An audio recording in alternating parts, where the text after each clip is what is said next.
What up, everybody? It is Andy Smith, your host with the most, with another exciting book look for your week. Guys, Kevin Nolan, Modern Master Volume 4. You know, the Modern Master series by Tomorrow's Publishing was fantastic. I wish they could have kept it going. How many did they do? I'm looking. The last one I have is number 30. I don't have all of them, but they did do 30 of these. They could have easily kept going. Kevin Nolan is a modern master and a hell of a guy. Of course, there's an introduction talking about Kevin, the skill that he has by John Arcudi. Love this cover from 2004. Wow, 21 years ago. Just love it. The way Kevin Nolan constructs a figure is definitely all his own. I love the way he does lighting. You can see hints of Frank Frazetta in it. You can definitely tell he liked Wally Wood as well. Some of his figures, people say, oh, they're a little thin. And I think some are, but I like it. It doesn't bother me. Let's see if it says what year you were. He was born in Nebraska in 1958. He's 11 years older than me. So the same age as my good friend Bud Root. This is some of his early work. I remember seeing some of this stuff. I think my first exposure to Kevin was in Marvel Fanfare. They would do pinups at the back of the book, and I think that's where I first saw his work. This is from 1981, so he was 23. Wow. No signature on that. Oh, well, let's see. Maybe it says, nope, just says cover to Amazing Heroes 56. So you'd have to hunt that down to find out how old he was when he did it. Love that. Besides being a great artist, Kevin is also a fantastic letterer and logo designer. I think, if I'm right, that might be a sample page. A Wonder Woman sample page worked up for Terry Austin. So yeah, so this is a Wonder Woman sample page. That's just great. I wish that was bigger. Stuff like this I would wish was bigger. You can also see a little bit of Alex Toth influence in here as well. Oh, look at that. Here's a sample page of him doing Angel and the Ape. Shows more of a cartoony look to his stuff. Below is from Doctor Strange 57, if I remember correct, inked by Terry Austin. And that is his first published work. And I mean, talk about coming out of the gate. Not fully formed, but his drawing ability was on point. Interlude, Under the Influence. So Neil Adams, of course, you can kind of see it. This is a good cover to show because of the way the lighting is. And you can kind of see where Kevin got some of his lighting from. Gil Kane, of course. Archie Comics, believe it or not. Alan Weiss. I mean, Alan's work was just... well, he doesn't do much anymore, so I can say was. He's still alive, thankfully. He says, I was unaware of Alan's work until I saw his adaptation of Pellucidar in the DC Korak comic. He seemed to be an alternative to Neil Adams' Stan Drake school of realistic drawing. Alan's work was more animated, and he had his own quirky approach to rendering. When one of his characters smiled, it just lit up the whole page. Guys, I'm another huge fan of Alan Weiss. I wish there was an art book out there featuring Alan's work. I mean, do I have this issue? I think I do. I'll have to look. I love the way Alan does lighting and such, his rendering style. There's a few jobs out there inked by Neil Adams that Alan drew. Kevin and Alan actually teamed up on some Tom Strong Terrific Tales stuff. So it's gorgeous. Alex Toth. Kevin actually did work, and I'm sure it's covered in here, on the original Batman the Animated Series that Bruce Timm did. And you can see some Alex Toth in it, for sure. Bernie Wrightston, big time, you can tell. Bob Oxner. I think when Kevin does more cartoony stuff, you definitely can tell. Here you go, 1981. See what I mean? His figures are very lean, but I like it. I think it's cool. He's a guy that I've always wanted to ink my work, and he's just busy is basically it. Luckily, I own a page of his inks over Gil Kane. One day, I hope to own an actual original of his. Page 4 of Doctor Strange. Get that Doctor Strange, guys. Look at this. This first panel, you can definitely tell, influenced by Alex Toth. I'm surprised it didn't say Wally Wood, but I think I remember reading somewhere else. It might even have been this, that he is. He did go on to do some Moon Knight issues, which were just fantastic, too. See the way the lighting is and such.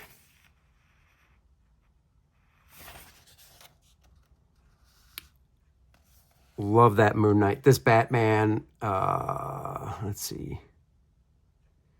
Doesn't say what year, but I mean, this is newer. And this book came out, hell, when did this book come out? I mean, this book has got to be almost 20 years old, if not more.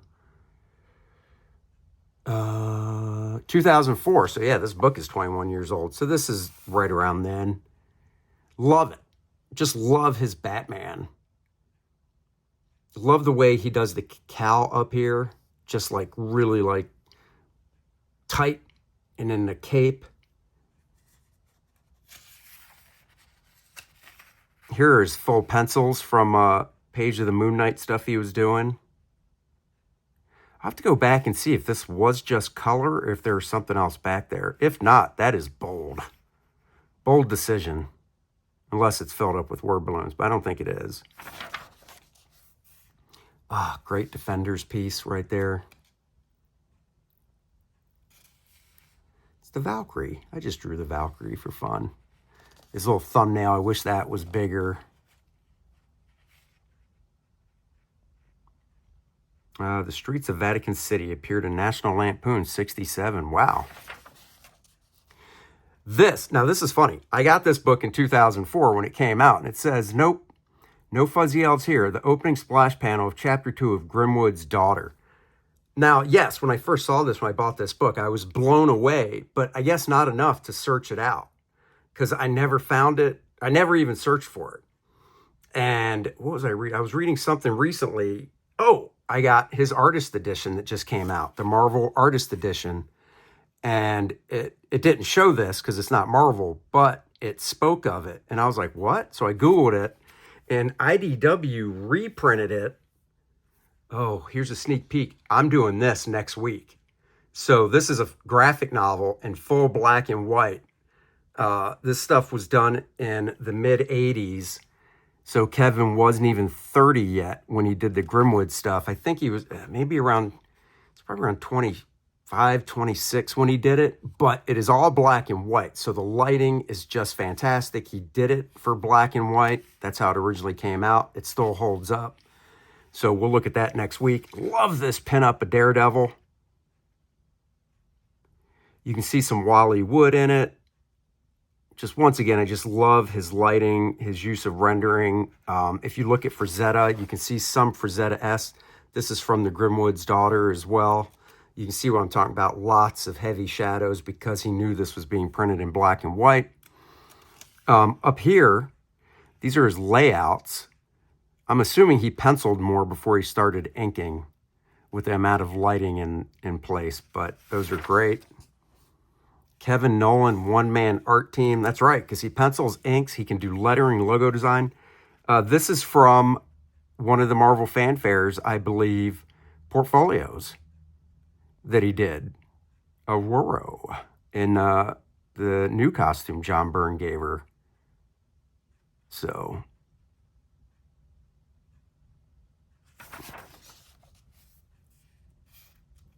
oh, is this, let's see. Yep, New Mutants 51. He did one issue of New Mutants. Here are the pencils over here. Wait, I believe these are pencils. It looks... Oh, no, I'm sorry. Those are the inks because he inked it himself. And what a glorious issue. I'm sure it was a shock to the fans. I can't remember who was drawing it at the time. I don't know if it was Brett Blevins or not. But the simplicity, this is what I'm talking about. If you can see right here, these heads in the foreground, very Alex Toth. Very Alex Toth.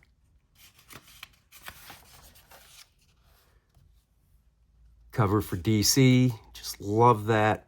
Like I said, I just love that rendering he's doing. I'm pretty sure that was a 102 for the rendering. And then, you know, he's a mix, 102 brush. Like right here on this Batman, no rendering at all. And that is very Alex Toth. And he did a origin, in one of these secret origins, he did the Man Bat. He did pencils and inks on it. And he took the whole job and did no rendering, no extra line work, just stark black and white. And you can really see his Toth influence in that. He loves Doctor Strange. I mean, his design, the way he does the billowing sleeves and whatnot. This is from a Man-Thing job he started in the 80s, which never got finished, but eventually did come out a few years ago. He fully painted it. Is that the Batman? Yes. This is the Man-Bat job right here, a few pages from it. See that? No rendering, no feathering. Just stark black and white, which is not easy to do. And he pulls it off, of course, masterfully. See, I love seeing his tight pencil layouts like this before he goes in and does all the lighting. This is what I mean. He did character designs for Batman the Animated Series. Very, very slick, Alex Toth looking. He inked Carmine Infantino on a job, and this is great. You can see Carmine's pencils. These are full pencils, guys. These aren't breakdowns. These are full pencils. Old school full pencils, not anally tight. And you can see Kevin went in and was like, that's nice. I mean, you look at the panels, that hand. I mean, look at the back there that Carmine drew, and then look at the finish that Kevin did. I'm assuming he took a kneaded eraser over top and redrew stuff and didn't just do all this right with ink. But I don't know, maybe he did. But you'd never know that's Carmine Infantino.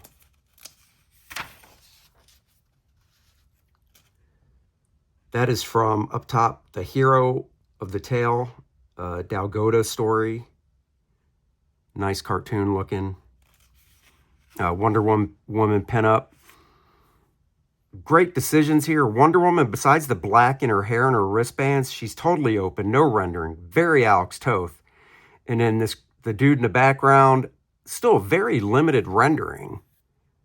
And I love the cartooniness down here into the pants and stuff. And she's kind of chunky, which is different to see. Love it. Some stuff for Neil Adams, Armor, Continuity's Armor 11. He did the cover. And he inked Neil Adams. Well, you can see it here. Neil Adams pencils, Kevin's inks. Oh, this is unpublished Sam Raimi.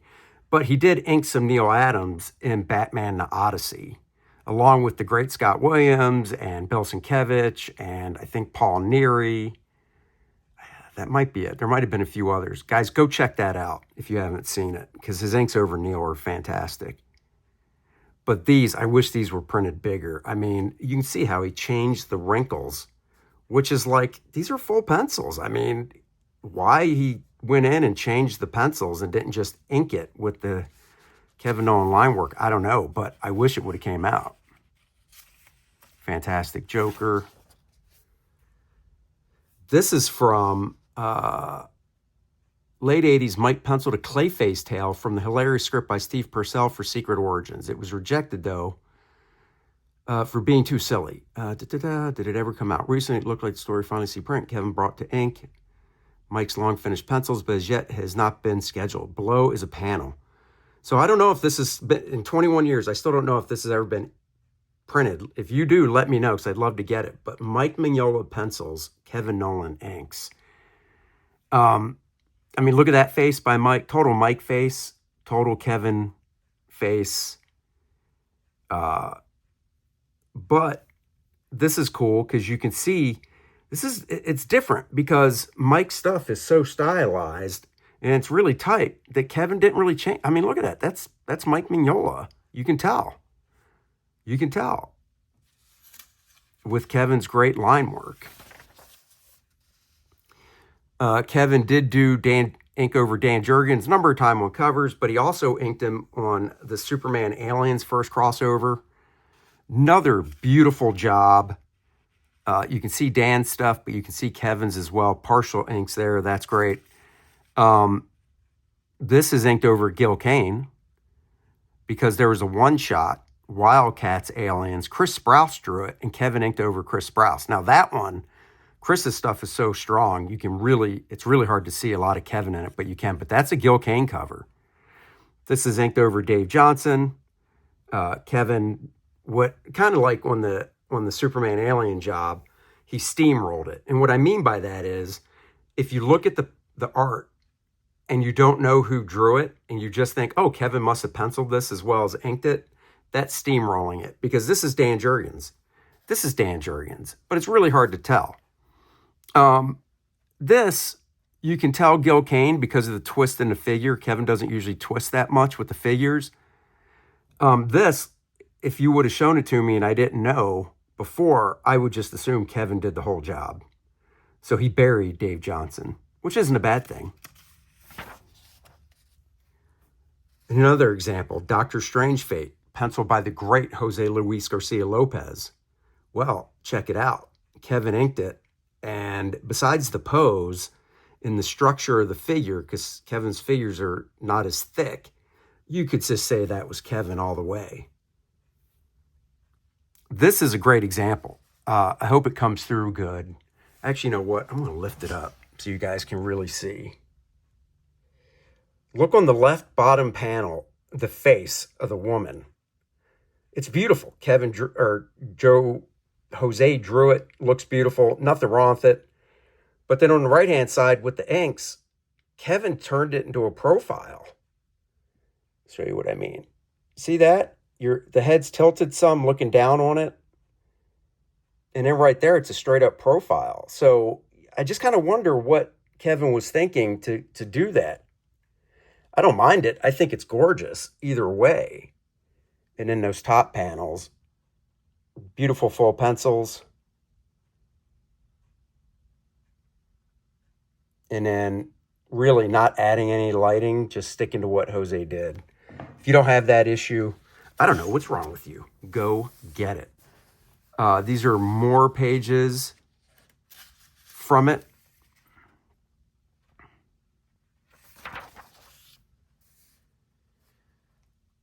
This is from a black and white. Monsters in the Closet, Batman black and white #4. Kevin did pencils and inks. I think he did the lettering too. I mean, his work just leaves me speechless. It's so nice. I don't know if this saw print. Below, unused Gil Kane pencils for Star Wars Dark Force Rising adaptation. Partial Kevin Nolan inks. So, like, you can tell by the camera angles, and you can even see in the drawing, Gil Kane. But Kevin's inks are fantastic. I don't know why it wasn't finished. Maybe Gil Kane passed away, and that's why, but I would have definitely bought that. Gil Kane here, inked by Kevin. And this is a great interview. I know I'm skipping over it, but I mean, it's just a great interview. His time in the business, working with the different artists and such. But you know me, I love the art. This did finally see print. Bernie Wrightston, inked by Kevin Nolan. Now, this finally did see print. I can't remember the name of the title it saw print in, but it did. It's like Batman on Forgotten Tales or something.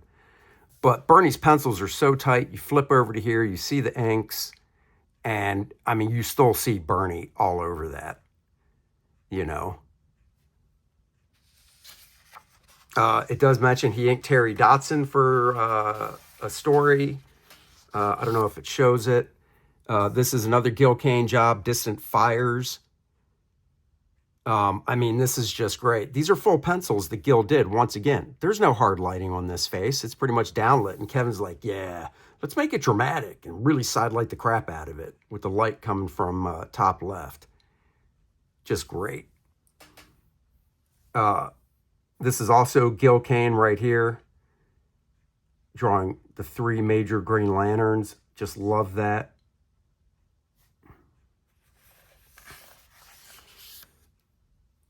great cartooning. Here's what I'm talking about. The young Teen Titans, in the only way they can be drawn by Kevin Nolan. Little cartooning. Just think it's fantastic. Now, this job, holy crap. Dave Taylor did the layouts. And from what I heard, and I don't think it says it in the interview, but from what I heard, DC got it in. And I don't think Kevin was supposed to ink this job at first. And they got these layouts in. And they're not full of pencils. And they were just like, oh, good Lord, what are we going to do? Who could we get to finish this stuff? And they reached out to Kevin Nolan. And I mean, it's not even finished. I mean, it is the layouts, but I mean, look at this.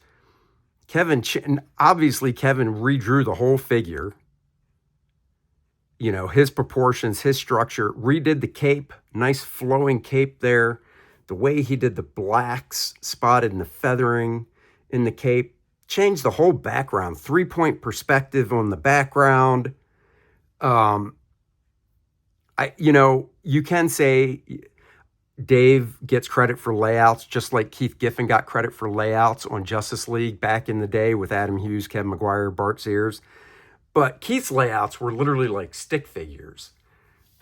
But this is the layout, and if I got this as the layout and I could do whatever I wanted, changing it to that, he should still get credits for the layouts. So, but I mean, then you look at this page, same thing. It's still the 3-panel page, but I mean, it's totally different. I mean, look at this figure of Superman here, which I actually don't mind. I don't mind this figure.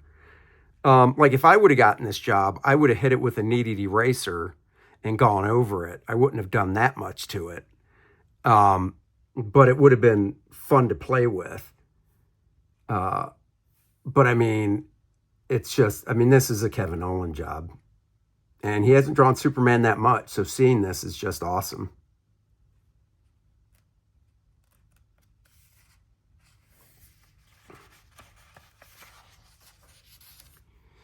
This is great. Steve Ditko, right here. Inked by Kevin Nolan.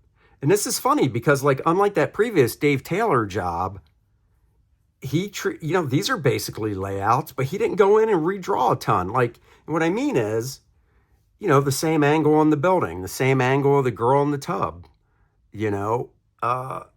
Spectre's pretty much in the same place. Her body is too. So it's weird, the thinking that went into it, or maybe the art direction. The art direction for the Dave Taylor Superman job could have been like, look, we don't want you just inking these layouts. We want Kevin Nolan. So just treat them like layouts, go in and redraw everything.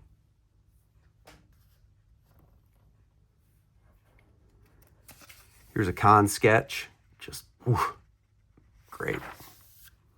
Here we go. Love this. Sergio Aragonis, they did a story called DC Comics Fanboy in 2004. Different artists drew it. Sergio did most of it, and the different artists drew their characters, whatever, like Neil Adams did Batman, whatever. Green Lantern was done by Gil Kane, and Kevin inked it, and this is just great to see the pencils compared to the inks by Kevin. And those are tight pencils. That's how Gil penciled. And you can see Kevin really did stick to it. Just love it. He did a thing over at, it might have been Hamid Studios at the time, but whatever, with Alan Moore called Jack Be Quick, about this genius kid. And I love the cartooning of this. Big baggy overalls, big clunky shoes. This is his first sketch. That is straight up Alex Toth looking right there. There's the Alex Toth influence.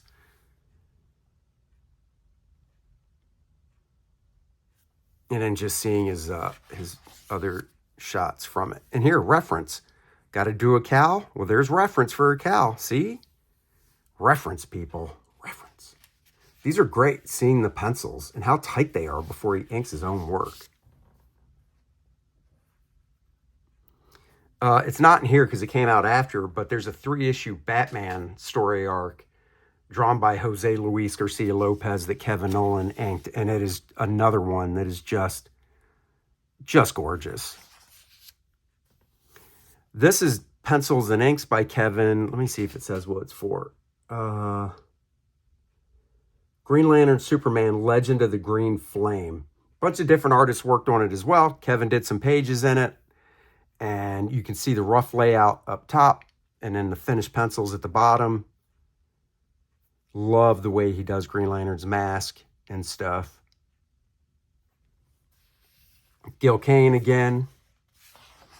It's not in here, but there was a cover for Green Lantern that Marty Nodell, the original Golden Age Green Lantern artist, penciled the Golden Age Green Lantern.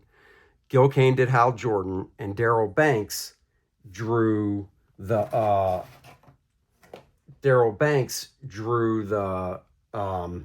Kyle Rayner Green Lantern, and Kevin inked the whole cover. Man, I don't know how you figure out who gets that artwork back.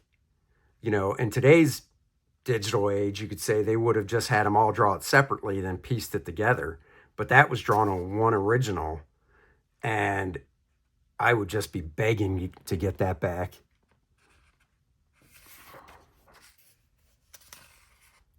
He does such a cool, brutish-looking Hulk.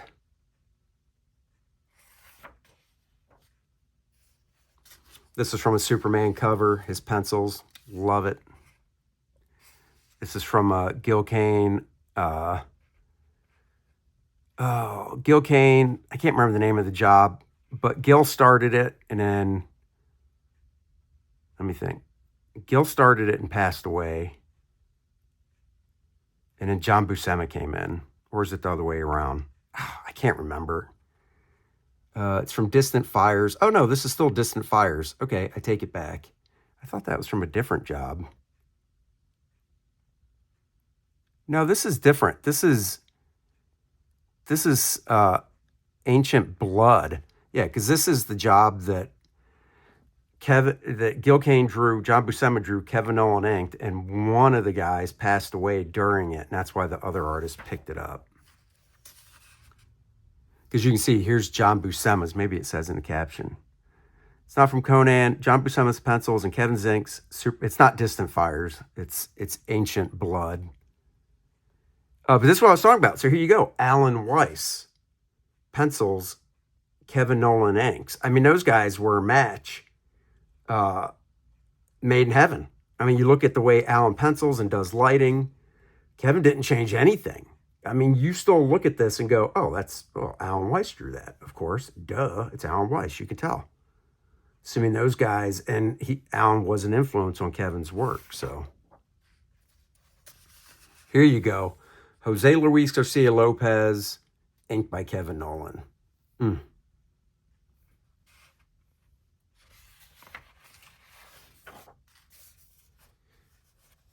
The theory behind Pet Theory. I believe he designed that logo.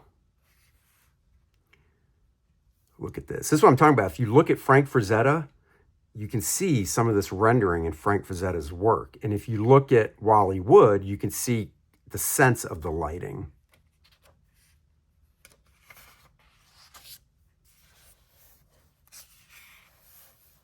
I think this is the house Kevin grew up in. Yeah, he did. Kevin used his own house as photo reference for the Quick Family Homestead.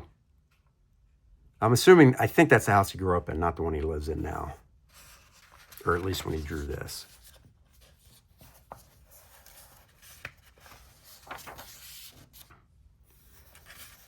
Some more Jack Be Quick. And like I said, guys, this is really worth getting. Tomorrow's does these great sales on these books. And they have them all digital, too. So you can get these books in digital format. Here's the good stuff. All art, Kevin Nolan Gallery. That skinny-ass looking man bat. Gross. He colored all these as well. And did I mention Kevin's a great painter? I mean, the guy can do it all. He did a Batman and Outsiders annual in the 80s. Pencil and inked it and painted the cover.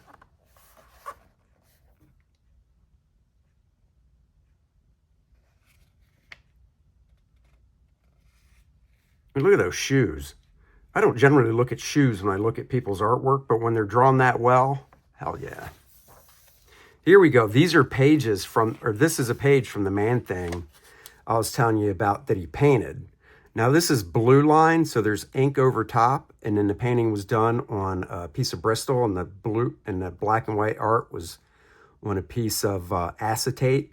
They shot it onto a piece of acetate, then you paint below it, and when you put the acetate down, the black line is still nice and strong. But then you can see gorgeous painting here on this Vampirella Frankenstein piece.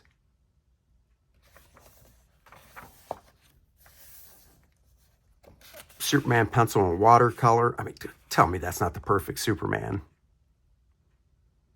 Very cool Mr. Miracle piece here with Big Barda.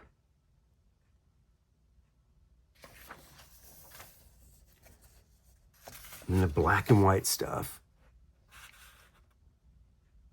That top one has a very, the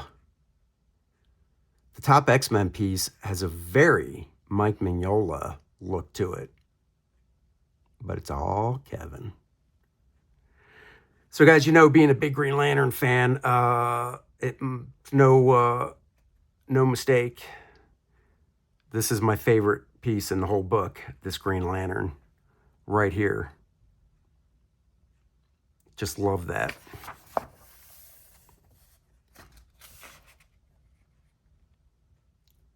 don't know who this chick is. Oh, it says copyright Sam Keith, so it's probably the girl that's with the Max.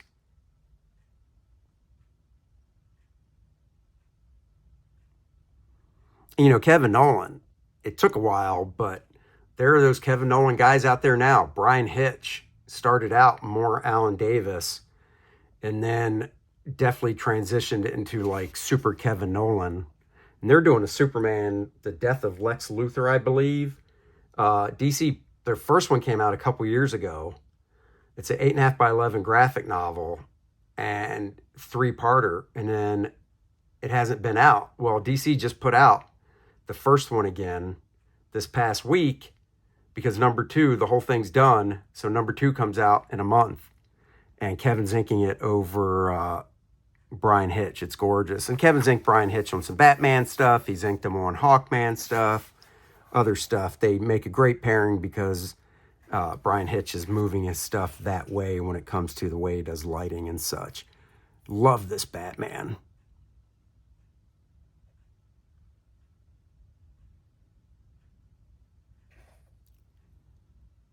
Classic Batman right there.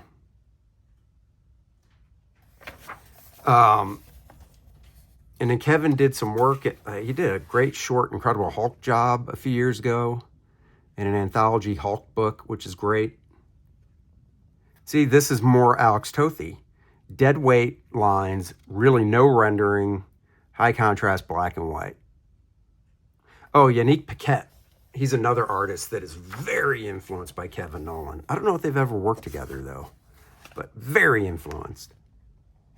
Love this. I mean, I'm not a big Doctor Strange fan, but man, when Kevin does it, just love it.